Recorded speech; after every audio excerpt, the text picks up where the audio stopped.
Hello, Alex here, and Kentmere Pan 100 and 400 are now available in 120 medium format. So in this video, I want to share my first impressions of Kentmere Pan 100 in 120.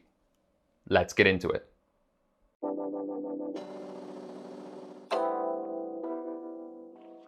For those of you who don't know, the Kentmere line is basically Ilford's budget line of films, and there are currently two stocks available. They are both black and white panchromatic negative films available in ISO 100 and ISO 400 speeds, hence the names Kentmere Pan 100 and Pan 400. These stocks were originally only made available in the US for some reason before being made available elsewhere in the world, and until now they were only available in the 35mm format. I don't have pricing for the 120 roll film formats at the time of recording, but if I do have those prices by the time this video goes live, they will be in the corner over there. In 35mm format, however, you can expect to pay about €5.50 or $5.50 versus €8.50, $8.50 in 35mm format for the Kentmere films versus their FP4 HP5 equivalent. So you're talking about 2/3 the cost for about 90% of the performance, and from what I've seen in the 35mm format, the Kentmere Pan films do lie a lot closer to the likes of FP4 and HP5 than they do to the likes of FP4 100 and FP4 400. So there is a lot of potential to get a very high quality image for a lot less money. When your negatives are very small, like in the 35mm format, every bit of image quality counts. But in larger negative sizes, the relative size of your grains to your actual image is reduced. And the differences at like the lower end between different film stocks can kind of not disappear, but shrink. For example, FP4 100 is not a great stock. It's fine, it's a very budget film. But in 4x5 sheet film format, you can capture a lot of detail just because the negative is so big. And then if you display or print or enlarge those images to a normal-ish size, 8x10, 12x16, that kind of, this kind of size, normal people sizes, yeah, there might not be that much difference or that much of a notable difference. Injury be damned, once I got my hands on the stuff, I went up and down the dart line for a day's shooting. I used my Hasselblad 2000 FCM with the 60 and 110mm lenses. If you're interested in the gear, I'll just flash the information on screen right now, but I'm not going to go into it in too much detail because it's not that kind of video. Because I only had time to actually shoot one roll of each in parallel, I decided to sacrifice the middle two frames, because I did end up cutting it a little bit crooked, and just slice the rolls in half in the dark, developing the first half of each roll in D76 1+1 and the second half in Rodinal 1+50. I chose those because D76 is a very common lab developer, based on the labs I spoke to in the UK and Ireland over the last couple of days, and Rodinal 1+50 is extremely economical, and from what I've seen online looks very good for FP4, so I thought it would be a good test for the Kentmere as well.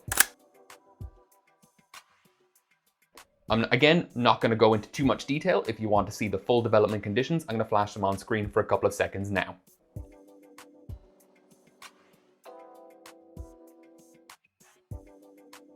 Time for the actual comparison images. I'm just going to flick through these, let you watch them at your own leisure, and then I'll share my thoughts afterwards. If you want to see the photographs in full resolution, there will be a Flickr album linked in the description down below.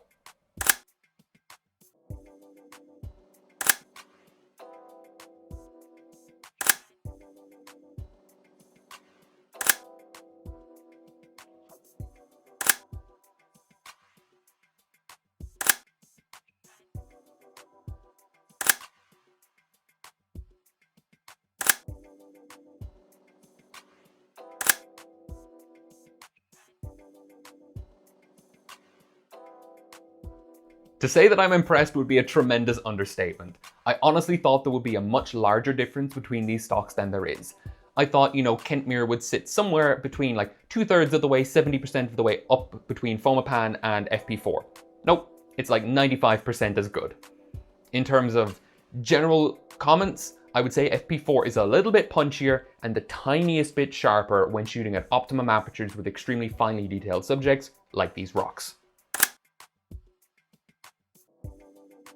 In pretty much every other regard, they are identical. Grain structure, reciprocity performance, over and under exposure tolerance, shooting in high and low contrast scenes. They're pretty much the same. I'm gonna make the bold claim that FP4 and 120 isn't worth it anymore.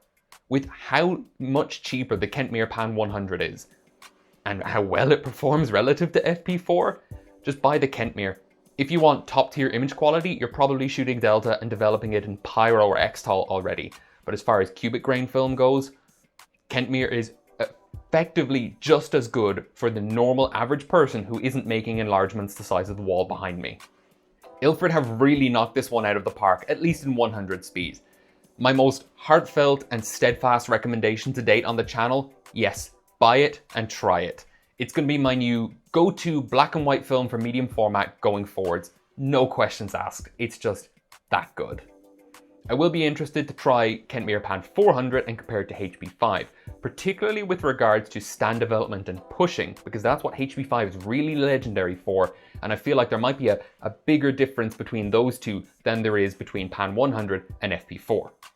Lastly, I just had a thought. Now that we know Ilford are interested in releasing Kentmere stocks in different film formats, if they were to release these in sheet film formats, they could completely upend the lower tier or lower segment of the large format market pretty much overnight. If they were able to maintain the same or very similar pricing ratios between the Kentmere stocks and FP4 and HP5 as they have in roll film formats, FOMA BTFO. But that's just a pipe dream for now. And that is all I have to say about Kentmere Pan 100 in 120. So stay safe, and bye-bye for now. If you don't already, follow me on Instagram at Shaka1277 for new pictures every day. If you like this video and enjoy what I do on the channel, please consider subscribing or checking out my Patreon, where the tiers start at just €1 per month.